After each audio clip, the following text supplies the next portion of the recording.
Good afternoon and welcome to our special council meeting for Monday, February 9th, 2026. I'll call the meeting to order at 5 p.m. First item on the agenda item 1.1, Land Acknowledgement. The town of Coaldale acknowledges that we are gathered on the lands of the Blackfoot peoples of the Canadian Plains and pays respect to the Blackfoot peoples past, present, and future while recognizing their cultural heritage, beliefs, and relationship to the land. The town of Coaldale is also home to the Métis District 1 foothills. Agenda item 1.2, conflict of interest declaration, pecuniary and non-pecuniary. Are there any in the room this afternoon? None declared, thank you. Moving on to acceptance of the agenda item 2.1 for our special council meeting for February 9th, 2026. Are there any additions or deletions? Seeing none, could I get someone to entertain making a motion that council adopt the special council meeting agenda for February 9th, 2026 as presented? Councillor Reese makes that motion. I'll call for the vote.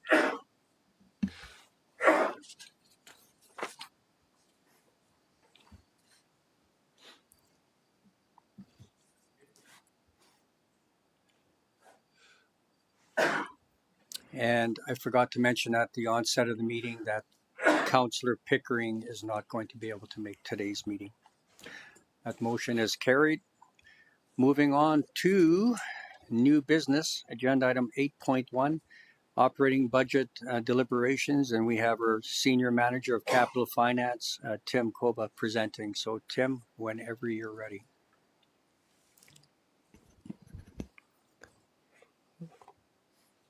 Okay, thank you, Mayor and Council, and welcome to the first meeting we have scheduled for the 2026 operating budget. Tonight's meeting is intended to provide Council and the viewers at home a brief overview of the budget process and to provide some historical financial information and statistics that you might find useful in deliberating the 2026 operating budget. The information you see tonight will set the stage for our second meeting scheduled on February 24th, where we will go through the draft operating budget in more detail. Based on the outcome of that second meeting, we will also have a third meeting. We also have a third meeting scheduled for February 26th, where we can follow up on any outstanding items or questions that Council may have. So first, we'll go through a brief overview of the budget process and the MGA requirements for setting operating and capital plans. Then we'll look at some comparative analysis and a review of some historical data as it relates to revenues and expenditures. This will be followed by a detailed look at our current and projected debt levels, grant funding and reserves, and how they impact the operating budget. Then we'll look at some of the challenges identified for 2026 and follow that up with administration's plan for the path ahead. If you have any questions during the presentation, please feel free to stop me at any time, and I'll do my best to provide you with a clear answer. And I also have the team behind me as well.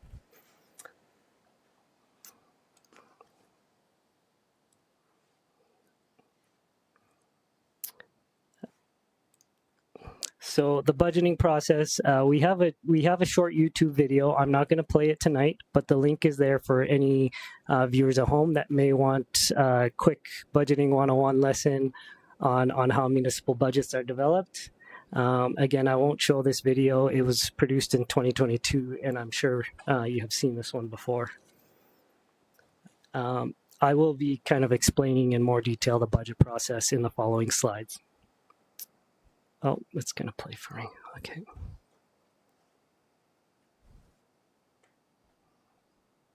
There we go. Okay, so the MGA requires that Council adopt a 5-year capital plan and a 3-year operating plan that is reviewed and updated annually. The requirement for multi-year plans or budgets enables local governments to link strategic goals with financial planning processes, and municipalities have the flexibility to plan for longer than the 3 and 5 years outlined here.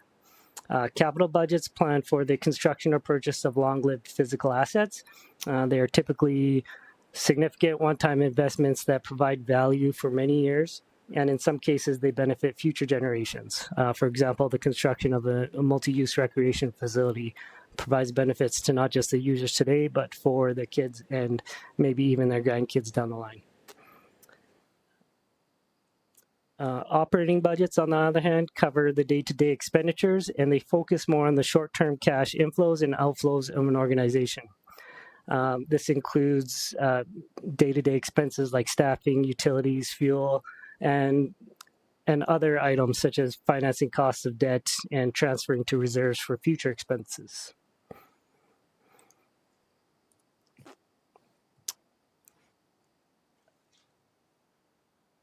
So the budget process typically begins in September and October each year.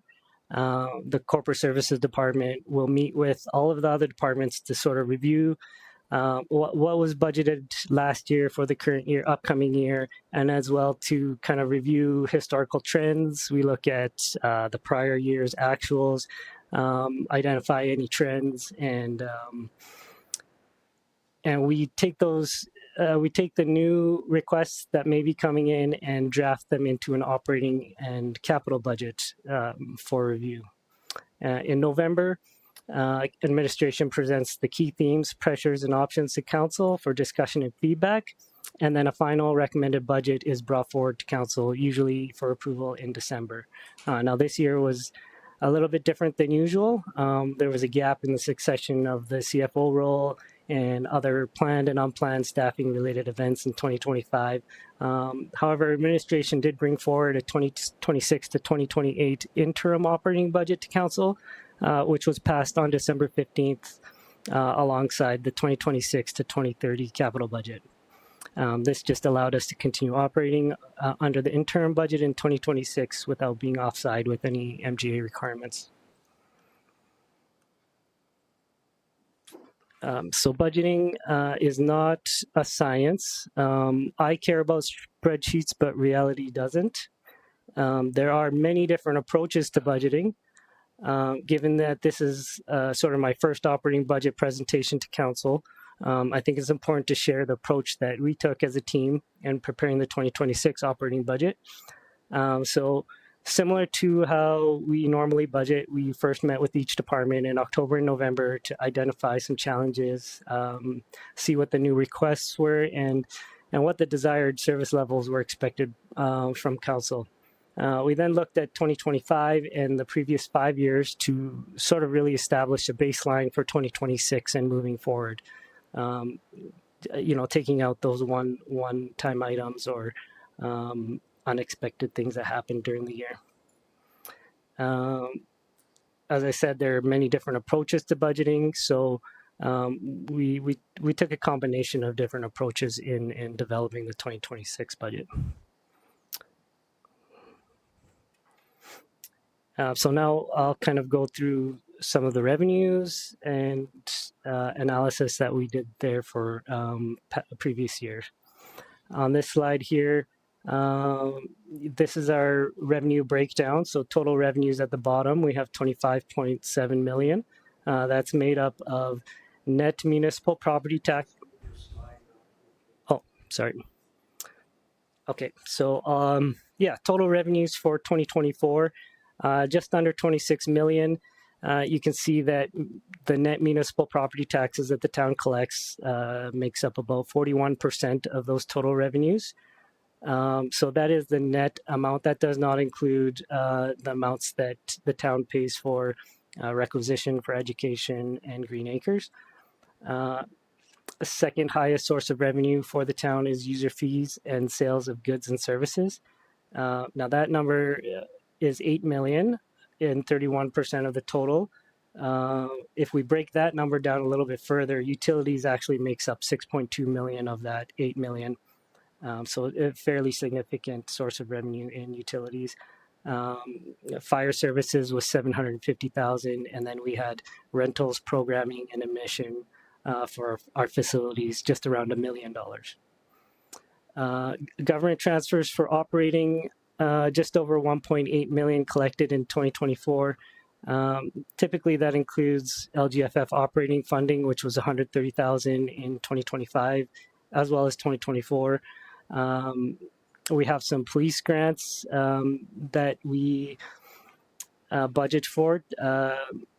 2025, we budgeted for 920,000. In 2024, we actually received 920,000 plus an additional amount for 2023, and then various other grants that we get throughout the year. And franchise fees is the last one I'll kind of focus on. That one I'll touch on that in a future slide, but that is one of our main sources of revenue, and it makes up 5.5%. So, even the first two items, those two make up about 72% of the town's revenues. Councillor Chapman has a question. Yeah, thank you, Mayor, and through to Tim. Just a question regarding your fines and penalties. You're probably going to elaborate a little bit yet on it. Are those numbers, do they include photo radar or any other fines that are police related? Yes, so since these are 2024 numbers, so that includes approximately 500 to 600,000 in photo radar fines. In 2025, we were still receiving some photo radar fines, so that number does go down in 2025 as well.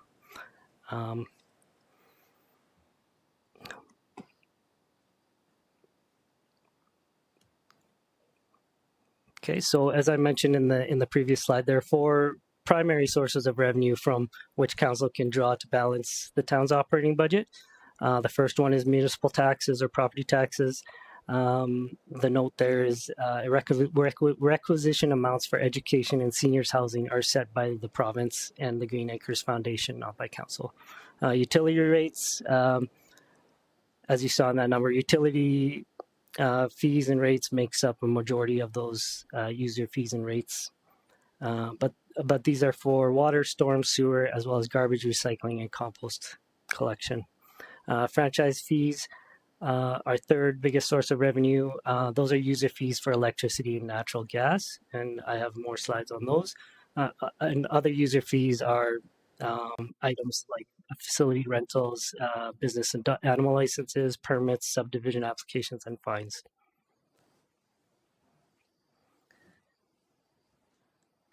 So municipal taxes are calculated by taking the assessed values of properties and then multiplying them by the municipal tax rate. For example, a tax rate of 9.51 means that for every $1,000 of assessed property, we collect $9.51 in property taxes.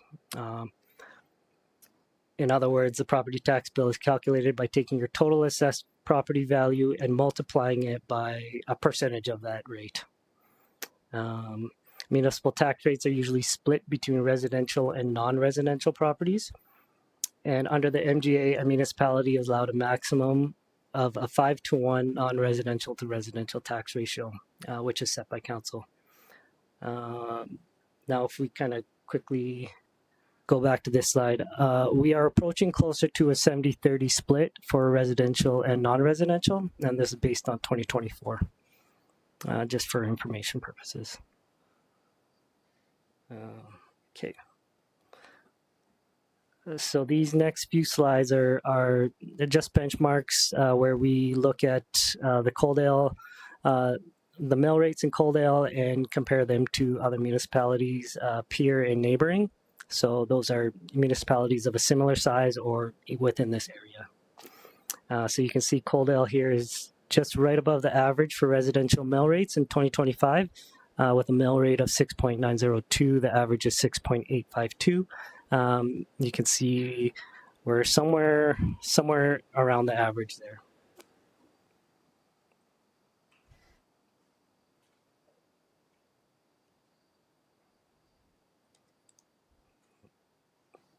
Okay, this next slide is looking at the change in the residential mill rate over the years of 2022 to 2025. So how has that mill rate moved up and down over those years compared to other municipalities? So on average, the mill rates went down 2.3%. Coaldale, you can see, is kind of down at the bottom there. The mill rate actually went down 14.4%, and this is for residential mill rates. Councillor Avery. Thank you, Mayor, and thanks, Tim. So just for clarity for myself, so we decreased by 14.4%, but do we know what our assessment has gone up in those years from 22 to 25? I don't have a number off the top of my head. I do know that for budgeting for tax purposes, we don't include inflation in our numbers. So, Thank you. yeah.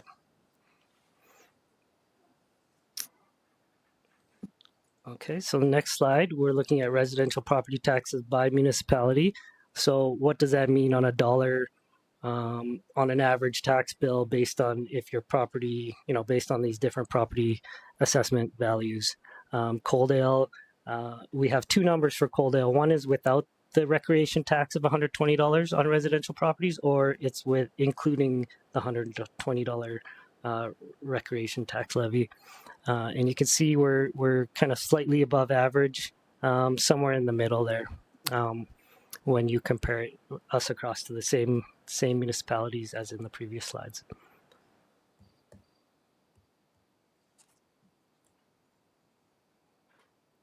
On this next slide, we look at non-residential mill rates by municipality for 2025. Coaldale's mill rate for non-residential has been pretty steady at 10. You can see the average is 12.087, and then we're right. I would say we're below average here on this scale.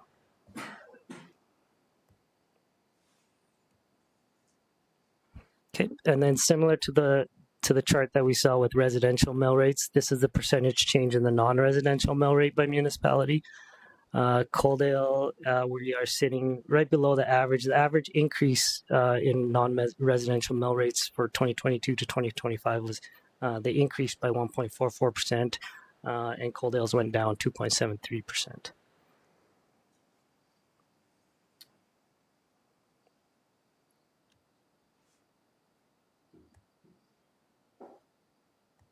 Okay, and then when we look at dollar value for non-residential property taxes by municipality, in 2025, the average, say for a $1 million assessment for non-residential purposes was $12,087, and Coaldale's tax, property tax collected there would have been $10,000.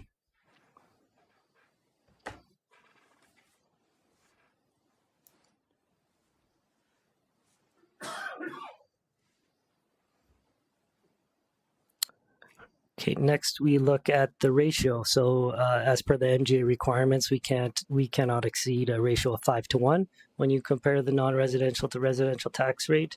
And the average is 1.75, and you can see we're on the lower end of the scale at 1.45.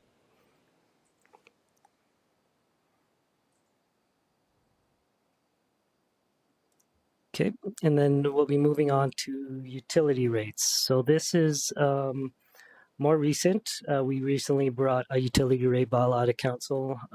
This is current as of that utility rate bylaw that was passed on February 2nd, I believe. And these rates are current as of 2026. The consumption rate for water will increase to $1.92 per cubic meter effective April 1st, 2026. It is currently at $1.3839 per cubic meter as of January 1st. So the idea behind having different consumption and flat rates is so that residents or users with higher water and sewer consumption pay more for their utility bills. Utility rates should be set to recover the full cost of providing the service. That includes capital investments in capital as well as the day-to-day operations.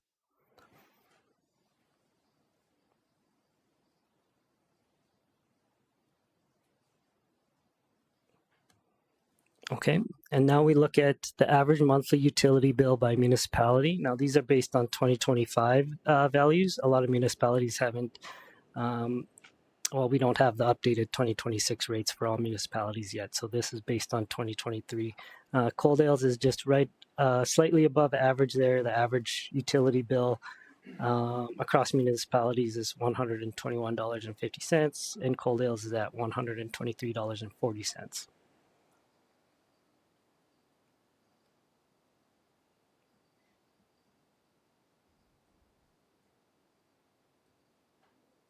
Okay. Now this is a chart, based on different consumption. So average annual utility bill based on 10 cubic meters of consumption and 20 cubic meters of consumption. You can see where the municipalities that have a higher gap between the yellow and blue bars have higher consumption or charge more for consumption so that utility ratepayers pay for what they consume. Based on the 2026 rate changes, we would expect to see a little bit more of a difference between the two bars here, where they look pretty close for 10 and 20 cubic meters of consumption. For franchise fees are municipal charges that are included on residents' electricity and natural gas bills. The utility distributors, for example, Fortis and ATCO, collect the fee and remit it to the town. Franchise fee revenue can increase through rate changes or through higher consumption, whether that's through growth or increased demand. The maximum allowable rates are 20% for electricity and 35% for natural gas. The estimated additional revenue for the town of Coaldale for a 1% rate increase in franchise for electricity is $59,000 and $19,000 for a 1% increase in natural gas. The total there should read $78,656.96. I think we were just updating the rates and forgot to update the total there.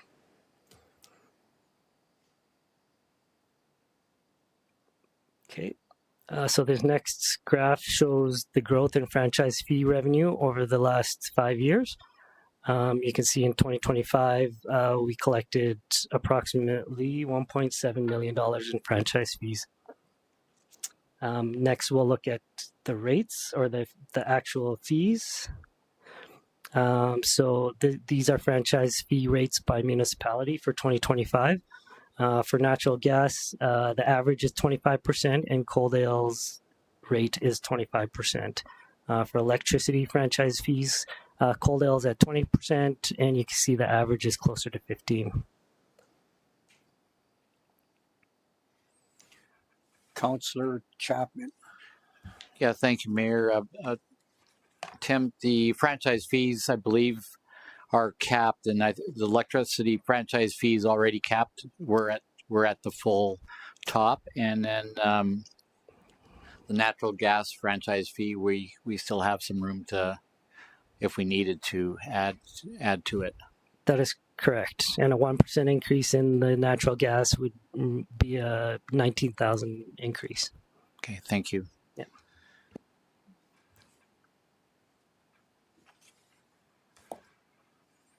Okay, moving on to expenditures.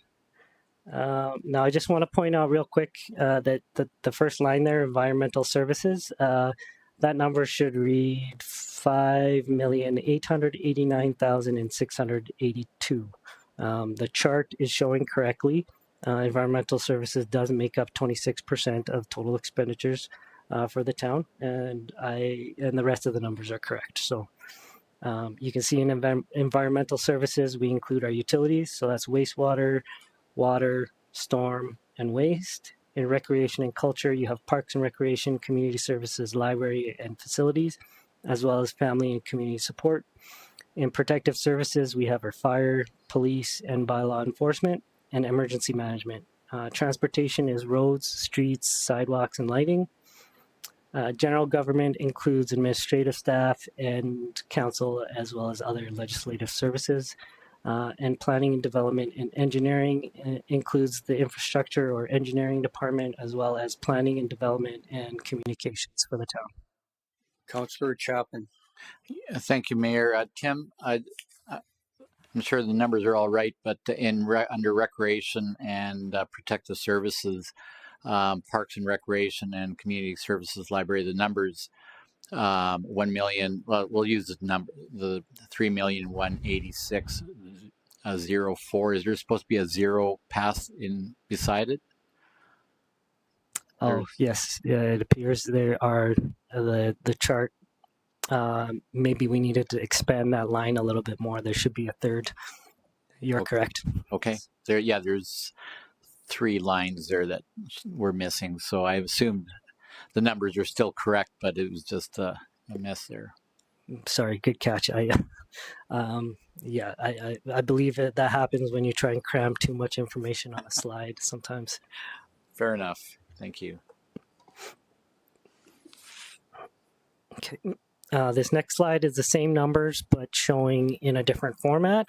Whereas the previous slide broke out expenses by department, this slide breaks out expenditure type by department. So you can see what did we spend for salaries and wages across each department, and then you have a total for the total expenses for the town. And that's for each of these categories. We break them down into salaries and wages, contracted and general services, materials, goods, and utilities, transfers to local boards and agencies, bank charges and short-term interest, interest on the debentures, and then amortization and other expenses. For total expenses of $22,533,536.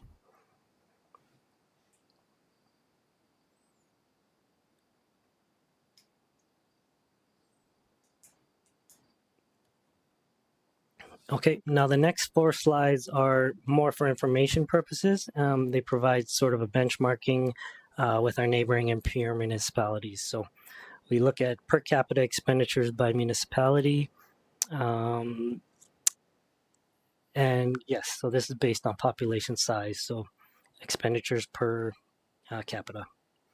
And the average is $3,256 across these municipalities. And the town of Coaldale is at the bottom there at $2,389. Councillor Avery. Thank you, Mayor.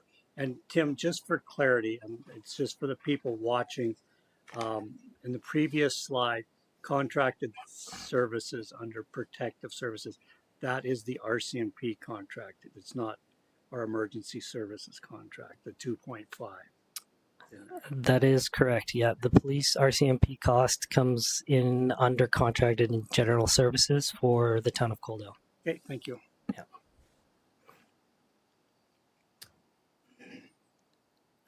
The next slide here, total expenditures as a percentage of total revenues. Now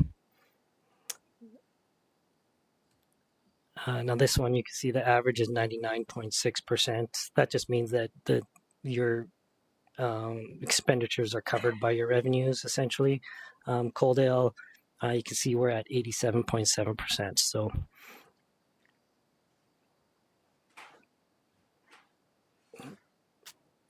the next slide, salaries, wages, and benefits as a percentage of tax revenue. I believe for any of these salaries, wages, and benefits, what we did is for Tabor, we took out the cost of their police service to make it more of a equal analysis. So you can see the average is 81% for salaries, wages, and benefits as a percentage of tax revenue. Coaldale's is at 73%.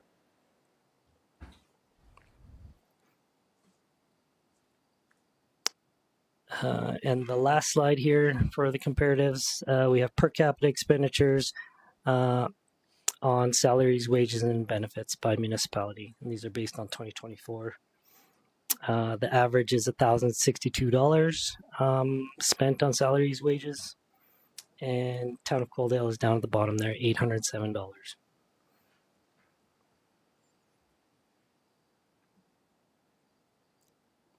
Okay, moving on to debt. Now, debt, the town can borrow for capital projects using debentures. Most of our capital debentures are through the province. For these debentures, the terms typically range from 3 to 30 years. It kind of sort of depends on the project and the municipality's goals. Interest rates are fixed for the full term.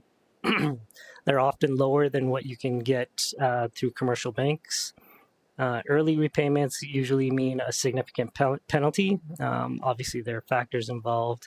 And the Municipal Government Act limits how much the town can borrow. It's known as the debt limit, and it's based on 1.5 times your annual operating revenues. And Councillor Chapman. yes, I'm going to, sorry to interrupt, because I was going to go back a couple of slides. An observation I'd like to make with regards to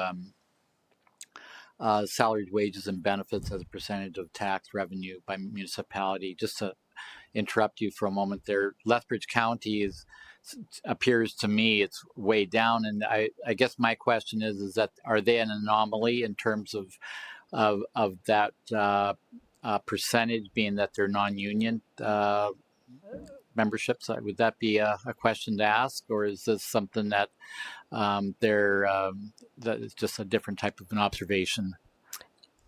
if I had to venture a guess, I would guess it's because they're the only county that's on this list.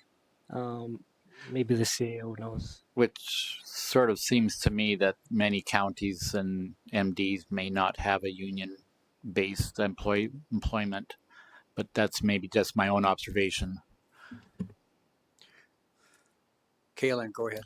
Through the chair to Councillor Chapman, I don't think unionization has anything to do with it. The scope of services typically oversaw by rural jurisdictions differs from urban municipalities. And so urban municipalities, they run the rec centers, they run the pools, they have a lot more services that they offer, and they have, as a result, a lot more staff, which makes up a lot more of the budget. So I would just say that the easiest answer is the type of services that tend to be governed by urbans versus rurals. And I'd say that would be the biggest determinant of why you'd see them as the outlier. Okay, thank you very much. Sorry, No, thank you for the question.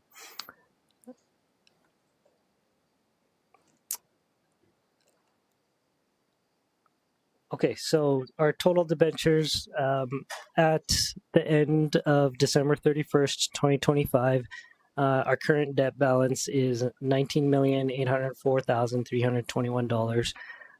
Just a point of clarity on this side as well. It shows that last line, the sanitary trunk line of 1.5 million is included in that balance, but it's actually not. The balance, if you add up all of the red rows, all of those equaled 19.8 million. That sanitary trunk line debenture is scheduled to be pulled in the spring of 2026, and that will add to that 19.8. So I just want to make that point there.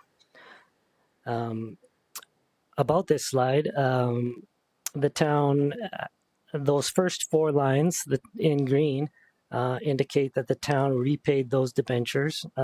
We actually repaid those debentures in June of 2025 out of the 2024 surplus funds. The principal and interest to pay these loans amounted to just over $470,000. And as you can see, those loans had an end date that were coming up in 2027 and 2028. However, those interest rates were higher. They were on the higher end of the scale there. So,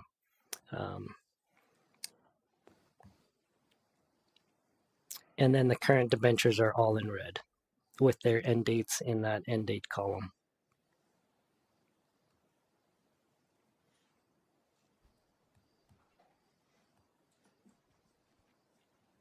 Okay, if there are no further questions on this slide, I'll move forward.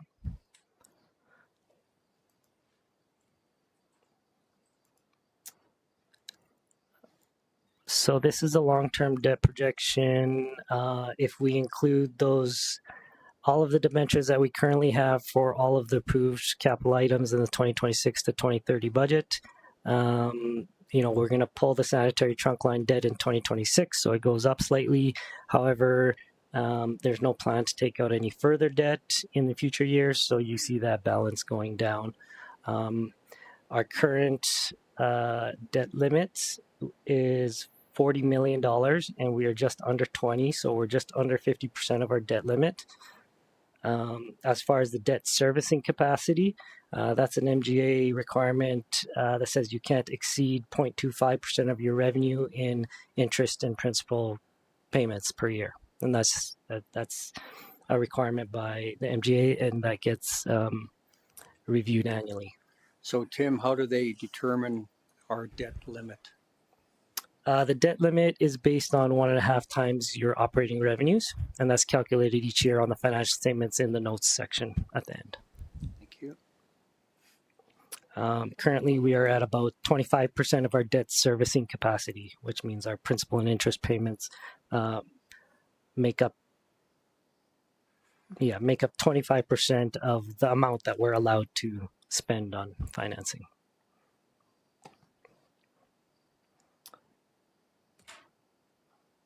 Next is grant funding. When it comes to operational grant funding, it's not as there aren't as many sources for operating grants as there are for capital grants. Each year, the town receives federal and provincial grant funding to help pay for both capital and operating. I mentioned one earlier, that is the Local Government Fiscal Framework Operating Grant. That one is about $130,000. Local governments must spend their annual LGFF operating allocation in the year it was received or in the year it was allocated. We don't have any difficulty finding things to spend this money on, so we usually end up recognizing it every year when we receive it. The next slide here is kind of a breakdown of the different operating grants we received in 2025. So you can see the police equity and police support grant make up $920,000, which is, a significant portion of all of the operating grants we received in the year. LGFF operating, various grants for the library, and yeah, I think that's not much more to get into on this slide. The policing support grant makes up, a large portion of that.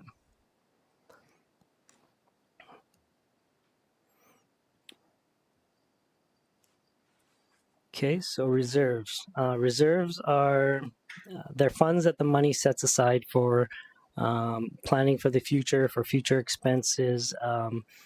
They can be used to fund major capital projects, infrastructure, roads, facilities. They can be used to cover one-time operating costs.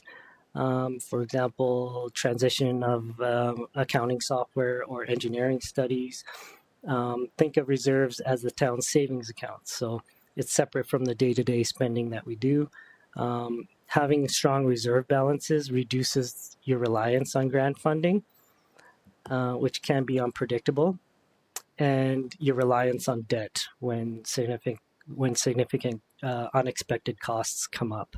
They can also be used as a way to smooth year-over-year fluctuations.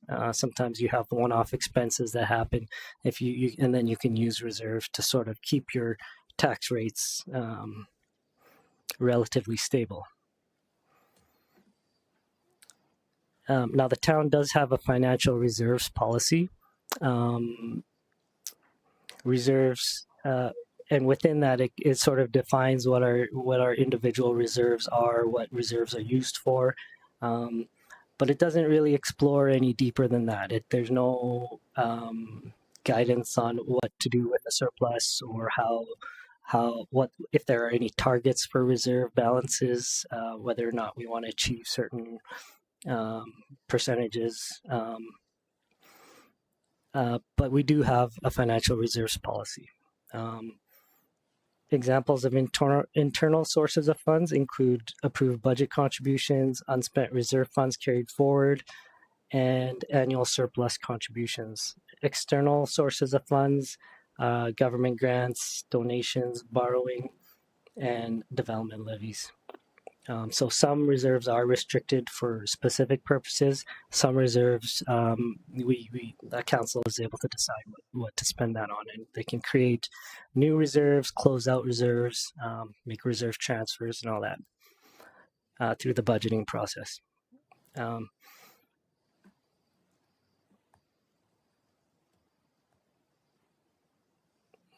Okay, and this is just a snapshot of where we currently are with reserves. As far as operating reserves go, the total balance currently is $1.65 million. In capital reserves, we have about $15 million.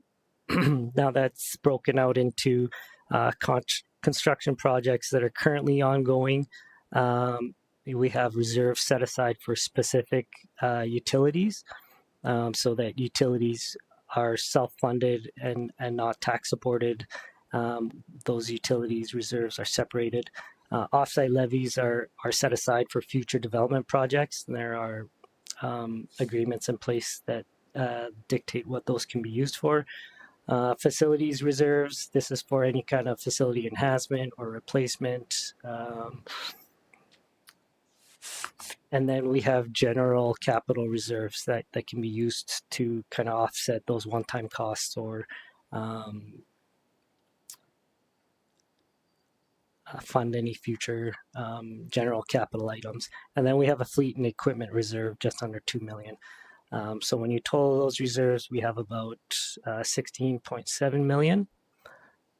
And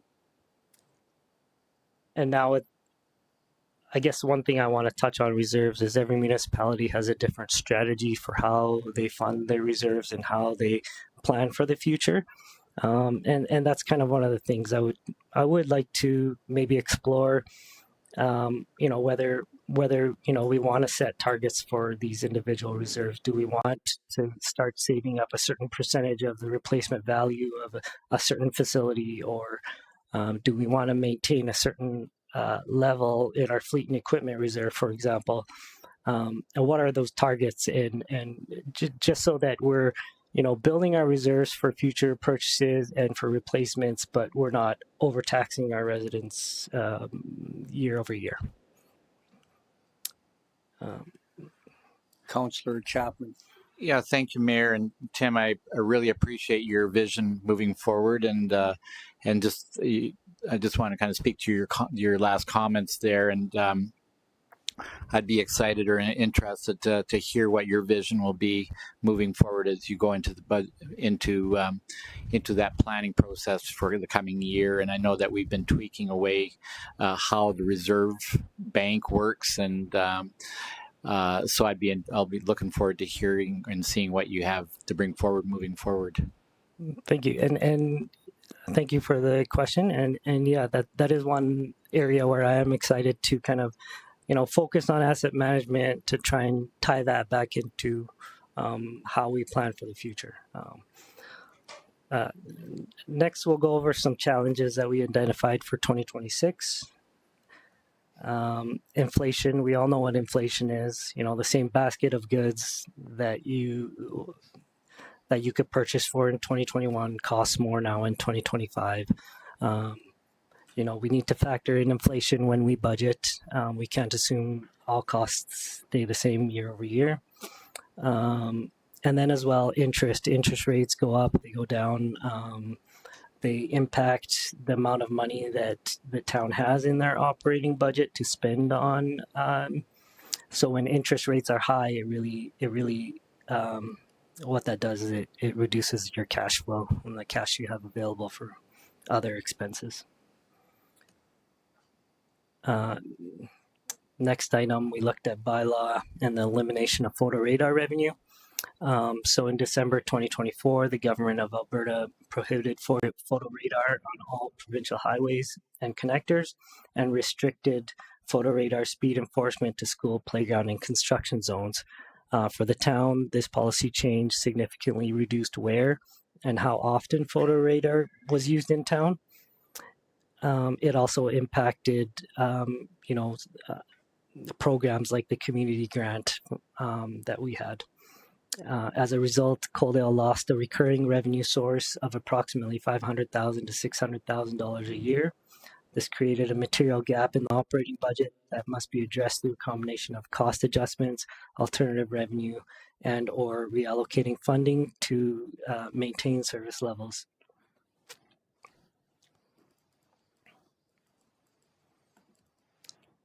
Policing costs. In December 2025, the town received a letter from RCMP advising that a retroactive pay increase for RCMP members is expected once a new collective agreement is ratified. As a result, all of the future projections, including the ones for Coaldale, included an estimated 3.5% wage increase for 2026 and moving forward. In 2024, a separate item here, but in 2024, the town began receiving an annual policing equity grant from the government of Alberta. While administration is confident the town will receive this grant again, the funding is not indefinite nor guaranteed. So failure to secure this grant funding could result in a net loss of at least $550,000 in operating revenue, which we currently are budgeting for.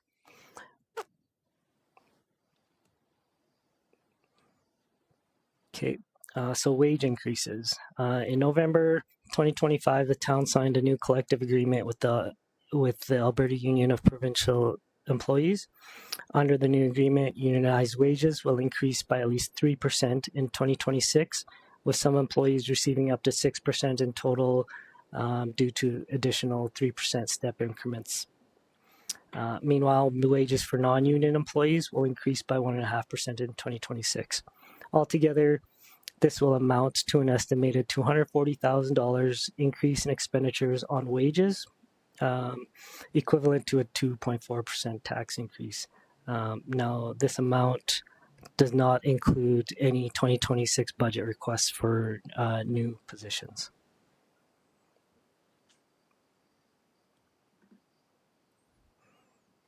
Okay, now moving forward, at the end of the day, creating a budget isn't just a financial exercise. Municipalities are in the quality of life business. They exist to provide value and services for taxes, rates, fees, and charges. Hundreds of critical and quality of life services are delivered each day, and they're supported by the town's operating budget. Now, we've kind of gone through each of our funding sources. When you add those up, you end up with the limited or finite funding pool to fund all of the requests that we get for increasing service levels. And this is where council has to make the difficult decisions. How do you balance those endless requests to increase the quality of life of the residents with what the ratepayers can afford? Some things to consider. These aren't questions that I expected answers for today. I just wanted to jot these down as things to consider as we move forward, as we look forward to maybe not just the 2026 operating budget, but even further down the line, 5-10 years. The previous CFO faced many challenges over the past 7 years, laid out a strong foundation for the future. Having worked on the annual report, I know that over the last 5 years, we've invested at least $15 million in tangible capital assets, which is pretty impressive for a municipality of our size. And we've been doing that to achieve council's strategic priorities. But the question will soon become, how will we pay for all of the new and existing assets that we've acquired and purchased and built without overtaxing our residents? And I think the answer will be found in asset management. That's kind of where my background is, and I plan to continue building on that asset management and the work of our previous CFO. So that's kind of just the last message I wanted to leave council with. However, with the 2026 operating budget, I'm hoping to have that over to council before the reading week so that you have plenty of time to kind of go through it. However, I'm just wondering if there are specific areas that you would like us to focus on, maybe specific items. It can be revenue or expense related, just where you would like more supporting documents and details on how we came up with those numbers. And that's kind of the end of the presentation. Thank you. So, Tim, if you refresh our memory, so the financial reserve policy was last updated July of 2023. And what changes were made back then compared to what it was previously? Like, what pulled the trigger on that? I don't know. I don't know what the changes were to that policy, but I did read through it, and it is something that we can focus on improving and maybe making it more specific as to what we do with the surplus, You know, does 30% of it go towards a capital reserve account, 30% go towards a rate stabilization reserve, and then do we leave maybe 30% for council's discretion? I That didn't kind of thing. think about it until you mentioned that. That's something we can look at again. So I was just curious what would have triggered it back in 2023. So I'll open up members, council, questions, comments. So, Councillor Chapman. Yeah, thank you, Mayor. And I think to answer from my perspective some of the questions that are coming forward, and I think just to reflect on our strategic plan that we went through. I know that residents in Coaldale are really, keen on roads and streets. And so I think that's something that we want to keep a pulse on moving forward, ensuring that we have the dollars for Terry's department to carry some of those necessities forward.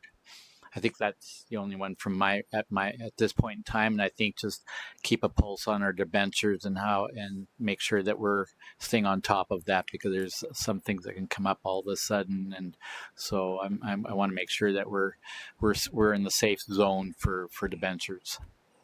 Okay. Councillor Reese. Thanks, Mayor Van Ryan. To Tim, thank you for your report. Very well done. So kind of touching on what you talked about with your asset management background. So these two questions, number 2 and number 3, I'm hoping that when you come back to us, we can rely on your expertise and your advice to sort of go in the right direction with those 2 questions there. What slide? 50. Okay. Thank you. Thank you for the question. And yes, all 4 of these are great questions that we need to answer over the long term. Obviously, it's not just one and done. We don't just answer them once and that's it. They're answered for the rest of time. But it's it'll be a journey. So I'm looking forward to it. That's why I said I was excited. Thank you. And then I have a question regarding the community center. So many of us at council, in fact, all of us at council, had quite a few complaints in the last few weeks about the condition of the community centers. And in our facilities reserve account, there's 2.2 million. So I'm just curious who decides when the floor needs to be replaced or the place needs to be painted, and the building is 34 years old. So I'm just curious who does the, I realize you're in charge of the asset management, but who decides when something like that needs to be upgraded? Maybe I can ask Russ to answer that question.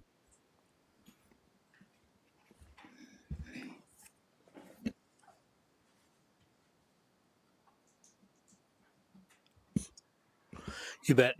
The decision comes to council for sure to spend that money, but I think you're asking more or less when do we get those reviews done and kind of put it in front of council. Correct me if I'm wrong, Kaylin, but I think the last review on facilities, an extensive review, was done by MPE in 2018, I think is what it was. And that is something that actually we've been looking at currently, upgrading and bringing and updating that. And the community center is certainly something that's been on our scope. There has been some upgrades done to the kitchen, to the furnace, and the air conditioner, but there are some. It is getting to the point where the life cycle of some of the surfaces and finishings are something that's on the next docket. So we can certainly bring that at any point in time. So then to move forward on that, to get that assessment done, you need direction from us then? Or is that something you just do automatically? We can certainly do it, and it is on our radar because of the most recent comments that have come back to us. So okay. We can get that. Thank you. Deputy Mayor Beekman. Thank you, Mayor. Through to Russ. Instead of doing up is that building in its condition that it's in from from lack of maintenance or just age and time? Because a lot of the complaints and concerns that have been brought to us, I feel that if we had more rigid maintenance schedule on it, we may be able to avoid costly replacements. I don't know. I'm not an expert on the building, but just my thoughts in maintenance. I think it's a combination. I think there are some things that are at the end of their life cycle. I also think that it's a facility that, since the rec center is opened, is used less, and the cleaning schedule, which is some of the things that you see periodically, the cleaning schedule was mostly ad hoc and very little each week. And then you consider like operations, both the sports fields and the arena, and you'll see a report that I'm working on to come to council soon. We've become busier, and it's not a good excuse, but the reality is that our full-time staff are not over there and never were designed to be there on a daily basis cleaning. However, it has been put on a checklist recently because of some of the concerns. And it certainly isn't a good excuse. We will adapt and make it work. But some of the things that we've recently seen really do come to us because there maybe hasn't been a rental there for a week. And that ad hoc cleaning that would have taken place multiple times in a week has only happened like once, sometimes in 2 weeks. Also, the winds that have happened recently have wreaked some havoc to some of the sills and the weatherproofing around doors, and then that brings in, at this time of the year where there's lots of dust pushing around, it brings it in through the facility as well. So, but those are all things we can manage as staff, and we are adjusting right now to make sure that takes place. But we will come back to council with anything we see that isn't just a cleanup type thing and keeping it clean, that if there's additional monies needing to be spent so that it can look good. And we also are, from another angle too, right now with our community services team, we are looking at activities that can take place in that building on a more regular basis. We've had a few people that approach us. One I can come out and say because they've actually announced it on their Facebook page, but the cornhole group from Lethbridge, we're looking at youth tournaments and leagues and adult tournaments and things like that coming and starting to make use of that kind of space. And it just helps us make those decisions to be there more and to have it ready to go for things like that. So we're anticipating more use. We're anticipating more maintenance done to that facility for sure. Councillor Reese. Thank you, Mayor Van Ryan. Similarly to Mayor's comments and the Deputy Mayor's comments, I've had some concerns brought to me about the senior center. I don't know if that's a town-owned facility, but we have paid for some things in that facility. And so when I see the facility reserve, is there any way to use any of that money for upgrades or just to even go to paint or renovate it at all?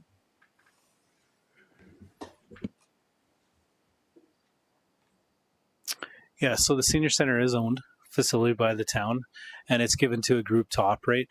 And we have been in my time period here, we've done some things to the kitchen, we've done some things to lighting, we've done a number of things that they usually bring forward any concerns to us. I'm not aware of any recent concerns that have been brought forward from the senior center, but we have met with them pretty regularly. We're in conversation with them as well. So I'll certainly make it a point to ask our contacts there if there's anything that we're currently missing, and or if there are some things that have been brought to them just recently. So.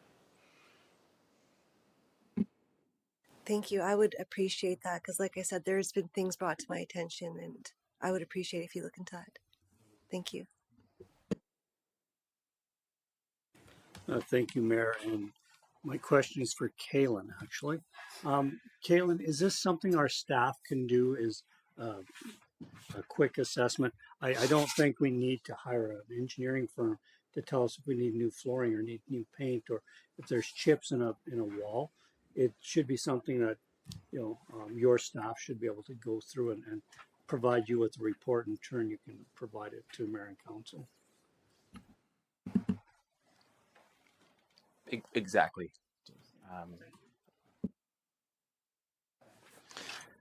Thank you, Mayor, and through to Russ, if I may, or Kaylin. My only question with regards to the community center is to assess the discussion that we had a few years ago about making it barrier-free and where we are at with that progress on that barrier-free access to those facilities.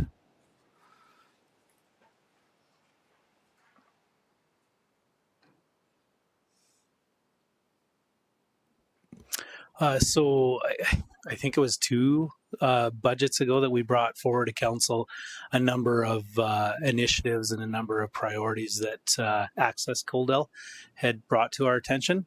And there were some, we took council's direction. We actually looked after those from a community service perspective.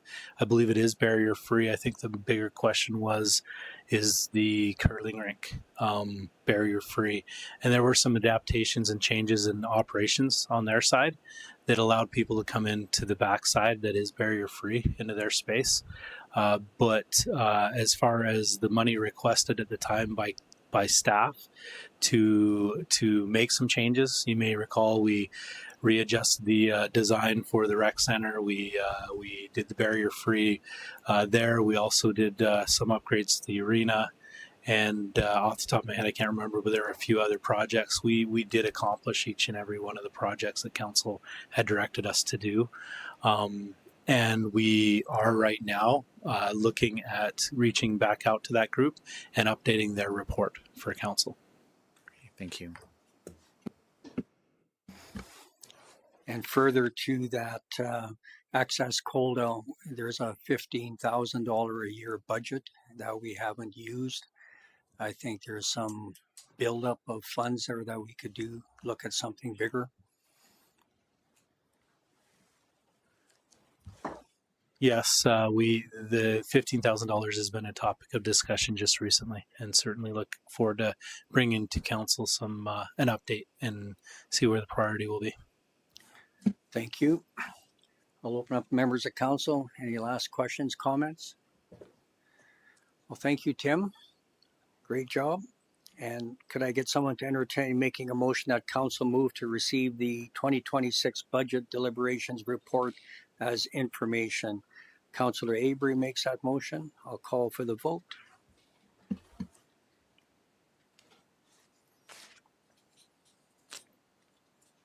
And that is carried.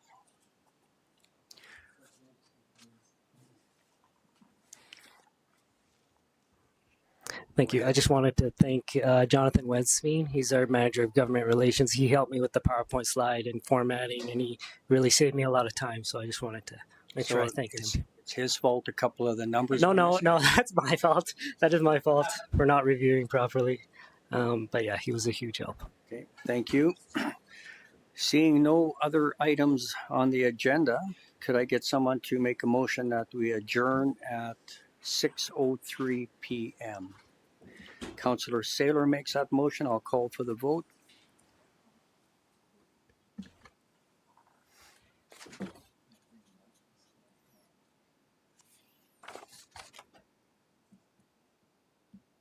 And that is carried. Thank you very much.